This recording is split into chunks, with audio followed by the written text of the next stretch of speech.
Welcome students. আজকে আমরা গস Jacobi এবং গস সাইডেল মেথড করব। তো দেখো, আমি একটা প্রবলেম নিয়েছি, ঠিক আছে। গস জ্যাকোবি এবং গস সাইডেল মেথড তো একই রকম, মোটামুটি প্রসেস একই রকম, জাস্ট ফর্মুলাটা একটু আলাদা হবে, ওয়ার্কিং ফর্মুলাটা একটু আলাদা হবে। আচ্ছা, তাহলে এই গস জ্যাকোবি বা গস সাইডেল মেথড করার জন্য তোমাদের যে সিস্টেম অফ ইকুয়েশনটা দেওয়া থাকবে, সেই সিস্টেম অফ ইকুয়েশনটাকে প্রথমে রিঅ্যারেঞ্জ করতে হবে। তো রিঅ্যারেঞ্জ করব কিভাবে?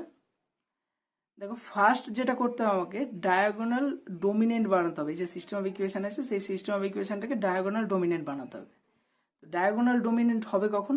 দেখো, ডায়াগোনাল বরাবর যে এলিমেন্টগুলো আছে, সেই এলিমেন্টগুলো সবচেয়ে বড় এলিমেন্ট হবে, এবং ডায়াগোনাল বরাবর যে এলিমেন্টগুলো আছে তাদের যে মানটা, মানে মড ভ্যালুটা, সেটা বাদবাকি মড ভ্যালুর, মানে বাদবাকি যে টার্মগুলো থাকবে সেই ইকুয়েশনটার, তার মড ভ্যালুর থেকে, মড ভ্যালুর যোগফলের থেকে বড় হবে। যেমন দেখো, এই যে ফার্স্ট ইকুয়েশনটা, এর ক্ষেত্রে ডায়াগোনাল এলিমেন্টে কত আছে? 1, কোপিসিয়েন্টে 1 হচ্ছে। তাহলে A11 পজিশনে 1, A12 পজিশনে দেখো এখানে আছে, এটা 1, A13 পজিশন, সেটা হচ্ছে 4, ঠিক আছে। তাহলে আমি যদি এই মানে A12 এবং A13 এটা যদি অ্যাড করি, তাহলে সেই ভ্যালুটা অবশ্যই A11 এর মড ভ্যালু থেকে বড় হয়ে যাচ্ছে। বাট এরকম যদি হয়, তাহলে সেটা ডায়াগোনাল ডোমিনেন্ট হবে না। তাহলে আমাকে হতে হবে কি, এটা greater than equals to condition satisfy করতে হবে, মানে A11 এর ভ্যালুটা, মড ভ্যালুটা, সেটা এই দুটোর যোগফলের থেকে বড় হতে হবে, ঠিক আছে, বা সমান হতে পারে। আচ্ছা, এবার তাহলে এইরকম, এই যে সিস্টেমটা, যেহেতু একটা ইকুয়েশনের জন্য যেহেতু আমার ডায়াগোনাল ডোমিনেন্ট হয়নি, তাহলে বাদবাকি পুরো সিস্টেমটাকে আমাকে রিঅ্যারেঞ্জ করতে হবে। তাহলে আমরা কি করছি? ফার্স্ট আমরা রিঅ্যারেঞ্জ করছি। দেখো, এবার দেখো, এই যে ইকুয়েশনটা আছে, এই ইকুয়েশনগুলো, এই তিনটা ইকুয়েশনের মধ্যে এই যে ইকুয়েশনটা আছে, এই ইকুয়েশনটা দেখো 8, আর এখানে 3 আর 2, তাহলে 3 + 2 5 হবে, তাহলে 8টা বড় হচ্ছে। তাহলে এই যে ইকুয়েশনটা, এই ইকুয়েশনটা তাহলে আমি কি দেবো? ফার্স্টে দেবো, ঠিক আছে। ওই জন্য আমি রিঅ্যারেঞ্জ করে এই ইকুয়েশনকে ফার্স্টে দিয়েছি। এবং দেখো, এখানে 11 আছে, তাহলে এটা মানে 4 + 1 5, 11টা বড় হবে, তাহলে এই ইকুয়েশনটা সেকেন্ডে যাবে। এবং এই যে ইকুয়েশনটা আছে 1 + 1 2, তার থেকে 4 বড়, তাহলে এই ইকুয়েশনটা থার্ডে যাবে। তাহলে দেখো, রিঅ্যারেঞ্জ করে আমি এটা বানানো হয়েছে, এই সিস্টেম ইকুয়েশনটাকে রিঅ্যারেঞ্জ করা হয়েছে। তাহলে এটা কি হচ্ছে? এটা ডায়াগোনাল ডোমিনেট হয়ে গেল। আচ্ছা, এবার দেখো, গস জ্যাকোবি যে ফর্মুলা, সেই ফর্মুলাটা কিরকম হচ্ছে? দেখো, ফার্স্ট ইকুয়েশন থেকে x1 এর ভ্যালুটা বের করা হয়েছে আমার, ঠিক আছে। তাহলে ফার্স্ট ইকুয়েশন থেকে x1 এর ভ্যালুটা বের করলে কত আসবে? 1/8 ইন্টু 20 - 3x2 - 2x3, ঠিক আছে। এবার এদের মাথায় কে কে দেওয়া হয়েছে, কেন দেওয়া হয়েছে, বা কি কি দেওয়া হচ্ছে, এগুলো সেগুলো পরে আসছে। আপাতত সেকেন্ড ইকুয়েশন থেকে x2 এর ভ্যালু বের করো, সেম ভাবে 1/11 33 - 4x1 + x3, দেখো সেটাই লেখা হয়েছে এখানে। এবং থার্ড ইকুয়েশন থেকে x3 ভ্যালু বের করো, 1/4 ইন্টু এই তৈরি হয়েছে, ঠিক আছে। এবার এখানে দেখো, x1 x2 x3 এদের মাথায় কিন্তু k+1 k+1 k+1 আছে, এবং এদের মাথায় k আছে। এখন ঘটনা হচ্ছে, কেটা কি? কেটা হচ্ছে তোমার, মানে x+1টা হচ্ছে তোমার বেটার অ্যাপ্রক্সিমেশন, আর কেটা হচ্ছে তোমার মানে ইনিশিয়ালি কে এর ভ্যালু 0 থেকে শুরু করব। তাহলে কে এর ভ্যালু যখন 0, তখন সেটা তখন তোমার যে ভ্যালুটা হবে x1 x2 x3, যে ভ্যালুটা তুমি ধরবে, সেই ভ্যালুটা তাহলে তোমার যে মানে এক্সাক্ট ভ্যালু হবে না অবশ্যই, কেন তুমি ধরে নিচ্ছ সেটা। এবং তার থেকে বেটার অ্যাপ্রক্সিমেশনটা তুমি এখানে পাবে, k+1 এর স্টেপে গিয়ে তার থেকে বেটার অ্যাপ্রক্সিমেশনটা পাবে x1 x2 x3 এর, ঠিক আছে। তাহলে আমরা শুরু করি k1, কে এর ভ্যালু 0 থেকে। তাহলে ইনিশিয়ালি 0, যখন কে এর ভ্যালু 0, তখন ইনিশিয়ালি আমরা কি ধরছি? ইনিশিয়ালি x1 0, x2 0 এবং x3 0, এই ধরে নিলাম। আচ্ছা, এবার দেখো, এবার তাহলে আমরা ক্যালকুলেটরে ইকুয়েশনটা লিখে, আচ্ছা এটা কি করব? x1 x2 x3, তাহলে x1টাকে a তে, মানে 0টাকে সেভ করছে শিফট স্টোর a তে, আবার 0টাকে শিফট স্টোর b তে, আবার 0টাকে শিফট স্টোর c তে, ঠিক আছে। ABC তিনটাতে সেভ করলাম। আচ্ছা, যে ইকুয়েশনগুলো আছে, সেই ইকুয়েশনগুলো তাহলে তোমাকে ABC দিয়ে লিখতে হবে। দেখো, এটাই লিখবো, 20 + 3x2 মানে হচ্ছে তোমার b, -2 into c, bracket complete, /8, ঠিক আছে। এই করা হলো। তাহলে এবার ইকুয়াল টু দাও, তুমি ভ্যালু পেয়ে গেছো। দেখো, এই ভ্যালুটা তাহলে কি হচ্ছে? x1 এর ভ্যালু বেরোলো, যেখানে কে এর ভ্যালু 1, ঠিক আছে। তুমি তো কে এর ভ্যালু 0 পুট করে তুমি ভ্যালুটা বের করলে, তাহলে কে এর ভ্যালু 1 এর জন্য তুমি ভ্যালুটা পাবে। তাহলে কত বেরিয়েছে? 2.5, এই ভ্যালুটা বেরোলো। পরের ইকুয়েশনটা লেখো এবার। তাহলে তোমার 33 - 4 আচ্ছা 4a minus C, sorry d হয়ে গেল, c bracket divide by 11 equal to, দেখো 3 বেরিয়েছে তোমার, তাহলে এখানে 3 দিলাম। আচ্ছা তারপরে হচ্ছে তোমার নেক্সট ইকুয়েশন হচ্ছে তোমার 9 minus a minus b bracket divide by 4 equal to, দেখো 2.25 হয়েছে, 2.25। আচ্ছা এবার কি করবে, এবার এই যে ভ্যালুগুলো, এই ভ্যালুগুলো তুমি আবার এবিসিতে সেভ করে নাও, তাহলে 2.5 শিফট স্টোর এ, সরি শিফট স্টোর এ, তারপরে হচ্ছে তোমার 3 শিফট স্টোর বি, তারপরে হচ্ছে 2.25 শিফট স্টোর সি, ঠিক আছে। আচ্ছা এই ভ্যালুগুলো দেখো আমরা আলাদা করে সেভ করলাম। প্রথমে এই কাজগুলো করতে করতে আমি যখন এই যে মানে ফার্স্ট যখন x1 এর ভ্যালুটা বের করলাম তখনই কিন্তু এতে সেভ মানে সেভ যদি করতাম আমি তাহলে কিন্তু ভুল হয়ে যেত ব্যাপারটা, ঠিক আছে। কেন, তার কারণ হচ্ছে এই 0 x1, দেখো x1 বের করার সময় 0 x2 বের করার সময় 0 এবং x3 বের করার সময় 0 ভ্যালু ইউজ হচ্ছে। তাহলে তোমাকে কি করতে, পুরো ব্যাপারটা ক্যালকুলেট করার পর তারপরে এই ভ্যালুগুলো তোমাকে সেভ করতে হবে, ঠিক আছে। এবার সেভ করা হয়ে গেছে। এবার ফার্স্ট যে ইকুয়েশনটা ছিল সেটাতে চলো, ফার্স্ট ইকুয়েশন ছিল দেখো এটা ছিল, তাহলে এবার ইকুয়াল টু দিয়ে দাও, দেখো কি বেরোলো 3.0625, ঠিক আছে। আচ্ছা তারপরে পরের ইকুয়েশনে চলো, পরের ইকুয়েশন বাই 11 ছিল, আচ্ছা বাই 11 এটা, তাহলে ইকুয়াল টু দাও, এখানে দেখো কত বেরোলো 1.8863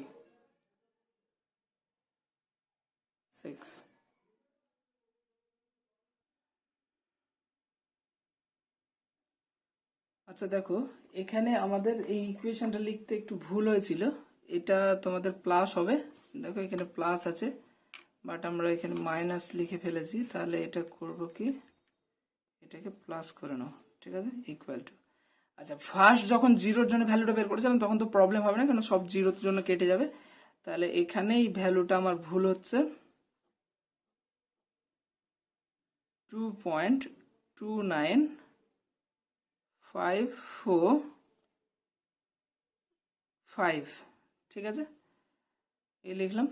আচ্ছা তারপরে তোমার লাস্ট ইকুয়েশনটাতে চলো, বাই 1/4 ছিল, আচ্ছা তাহলে ইকুয়ালস টু 0.875, ঠিক আছে। এবার কি করবে, এই ভ্যালুগুলো তুমি সেভ করে নাও, তাহলে 3.0625 শিফট স্টোর এ, তারপরে 2.29545 শিফট স্টোর বি, তারপরে 0.875 শিফট স্টোর সি, সেভ করলাম। আবার চলো উপরে ফার্স্ট ইকুয়েশনটাতে, ফার্স্ট ইকুয়েশনটা তোমার ছিল, আচ্ছা আমাদের ওখানে ডবল ক্যালকুলেশন করার জন্য ইকুয়েশনটা আমার মিটে গেছে। আচ্ছা তাহলে আবার লেখা যাক ইকুয়েশনটা, তোমার 20 plus 3b minus 2c divide by 8 equal to, তাহলে কত হচ্ছে তোমার 3.14204, ঠিক আছে। আচ্ছা তারপরের ইকুয়েশনটাতে চলো, ইকুয়াল টু দাও 1.965991, ঠিক আছে, অ্যাপ্রক্সিমেট করে লিখে দিলাম 5টা ঘর। আচ্ছা তারপরে লাস্ট ইকুয়েশনটাতে চলো, ইকুয়াল টু 0.91051, ঠিক আছে। এবার আবার সেভ করো ভ্যালুগুলোকে, 3.14204, শিফট স্টোর এ তে, তারপরে হচ্ছে তোমার 96591 শিফট স্টোর বি, তারপর হচ্ছে তোমার 0.91051 শিফট স্টোর সি। আবার চলো ওই ইকুয়েশনটাতে তোমার, আচ্ছা এটা হচ্ছে ইকুয়েশনটা ছিল। আচ্ছা তাহলে কত বেরোচ্ছে 3.0095958, তাহলে ওটা 9 হয়ে যাবে অ্যাপ্রক্সিমেট করে লিখলে। আচ্ছা তারপরে আবার উপরে চলো সেকেন্ড ইকুয়েশনটাতে ইকুয়াল টু দাও, তাহলে 1.94021, ঠিক আছে। তারপর আবার চলো উপরের ইকুয়েশনে, আচ্ছা 0.97301। আচ্ছা এইভাবে যদি করতে থাকি তাহলে আমার একটা সার্টেন টাইম পর সেম ভ্যালু রিপিট করবে। আচ্ছা দেখো তাহলে আমাদের টেবিলটা কমপ্লিট হয়ে গেছে। এখানে দেখো আমি যদি অ্যাপ্রক্সিমেট করি তাহলে এই ভ্যালুটা দেখো কত বেরোবে 3.00, ঠিক আছে। আচ্ছা এখানেও দেখো 3.00 আসছে, তাহলে মোটামুটি আমার রেজাল্ট চলে আসছে। এবং এখানেও দেখো তোমার 2.00 2.00 এবং এখানেও 1.00 1.00 চলে আসবে। আচ্ছা কেউ চাইলে এরপরও একটা স্টেপ করতে পারি আমরা চেক হিসাবে। তাহলে তো আমার রেজাল্ট আমার কি বেরোচ্ছে এখানে,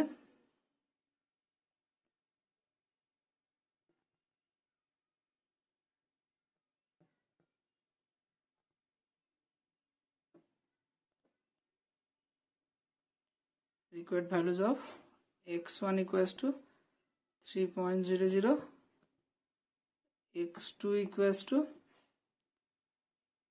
2.00 এবং x3 equals to 1.00।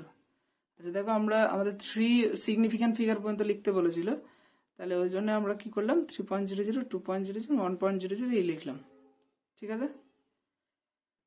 আচ্ছা এবার গস সাইডাল মেথডটা দেখো, গস জ্যাকোবি মেথড যেটা ছিল সেই গস জ্যাকোবি মেথডের সঙ্গে একই রকমই, জাস্ট ফর্মুলার চেঞ্জ আছে। দেখো গস জ্যাকোবি মেথডে কি ছিল, এখানে কে কে কে কে কে কে এই ছিল।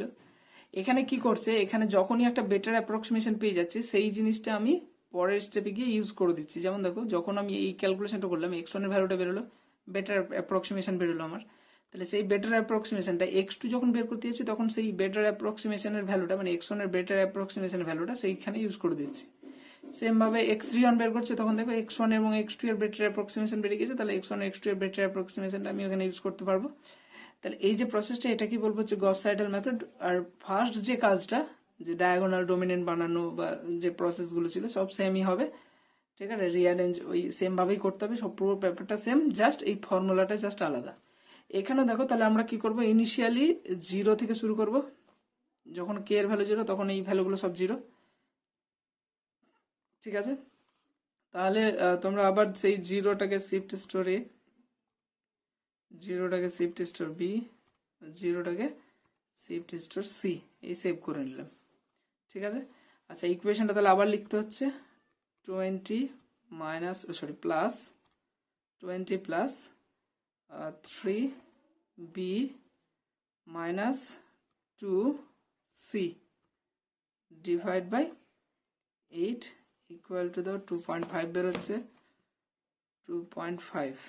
আচ্ছা তারপরেরটা তোমার 33 মাইনাস 4a 33। আচ্ছা এখানে যেটা করতে হবে, এখানে ব্যাপারটা হচ্ছে যখনই ভ্যালুটা বের করে নেবে তখনই তোমাকে শিফট স্টোর এ, এই ভ্যালুটা এ এর জন্য বেরোচ্ছিল তো, মানে ফার্স্ট x1 এর জন্য বেরোচ্ছিল, তাহলে সেটাকে আবার এ তে সেভ করে নিতে হবে সঙ্গে সঙ্গে, ঠিক আছে। তারপরে তুমি বি এর ভ্যালুটা বের করবে, তাহলে কত হচ্ছে 33 minus 4a plus C divide by, আচ্ছা sorry 33 minus 4a plus C divide by 11 equal to, দেখো বেরিয়েছে তোমার হচ্ছে 2.09091। ঠিক আছে, এটা তাহলে কোথায় সেভ করবো? শিফট স্টোর বিতে সেভ করে নেবে। ঠিক আছে, তারপরে লাস্ট ইকুয়েশনটা লিখতে হচ্ছে তোমার 9 minus a minus b divide by 4 equal to 1.10227। ঠিক আছে, এটা তাহলে কোথায় শিফট স্টোর সিতে সেভ হয়ে গেল। আচ্ছা, এবার উপরের ইকুয়েশনে চলো। এই ছিল ইকুয়েশন তোমার। তাহলে এটা কত হচ্ছে? 3.00852। ঠিক আছে, এটা তাহলে তুমি এবার সেভ করো শিফট স্টোর এতে। ঠিক আছে, তারপরে উপরে চলো, উপরের ইকুয়েশনটা ইকুয়াল টু দাও, দেখো 2.0061620 হয়ে যাবে অ্যাপ্রক্সিমেট করলে। আচ্ছা, এটা শিফট স্টোর বিতে সেভ করে নেবে। উপরে চলো, ইকুয়াল টু এটা হচ্ছে 0.9961 আছে, 1টা 2 হয়ে যাবে। আচ্ছা, এটা তাহলে শিফট স্টোর সিতে সেভ হয়ে যাবে। আবার উপরে চলো, ইকুয়াল টু দাও, দেখো 3.00324 এই বেরোলো। এটা শিফট স্টোর এতে। আবার উপরে চলো, তোমার এটা 1.9984 তোমার 8485 আছে, তাহলে ওটা 9 লিখে দেব। এটা হচ্ছে তোমার শিফট স্টোর বিতে। তারপরে আবার উপরে চলো, ইকুয়াল টু 0.99957। ঠিক আছে, এটা তাহলে শিফট স্টোর সিতে। আচ্ছা, এইভাবে যদি করতে থাকি তাহলে আমার রেজাল্টটা বেরোবে। দেখো, এখানে আমাদের রেজাল্টটা চলে আসছে।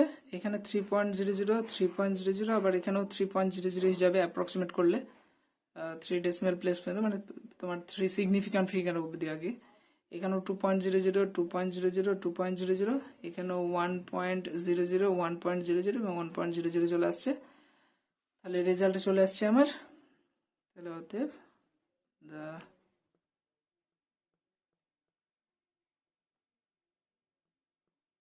values of x1 equals to 3.00, x2 equals to 2.00, x3 equals to 1.00। আচ্ছা, এখানে দেখো তোমার গস জ্যাকোবি মেথড এবং গস সাইডেল মেথড, এই দুটো মেথডের মধ্যে তফাৎটা দেখো। এই যে গস সাইডেল মেথড, এটা তাড়াতাড়ি কনভার্ট করলো আমার, মানে রেজাল্টটা তাড়াতাড়ি বের করে দিল আমাকে। ঠিক আছে, গস জ্যাকোবি মেথড সেটা এর থেকে স্লো মেথড। ঠিক আছে, এই হচ্ছে তফাৎ। আশা করি বুঝে গেছো। যদি কিছু প্রবলেম হয় তাহলে অবশ্যই কমেন্ট করবে, আমি হেল্প করব। আর ভালো লাগলে শেয়ার এবং সাবস্ক্রাইব করবে। Thank you.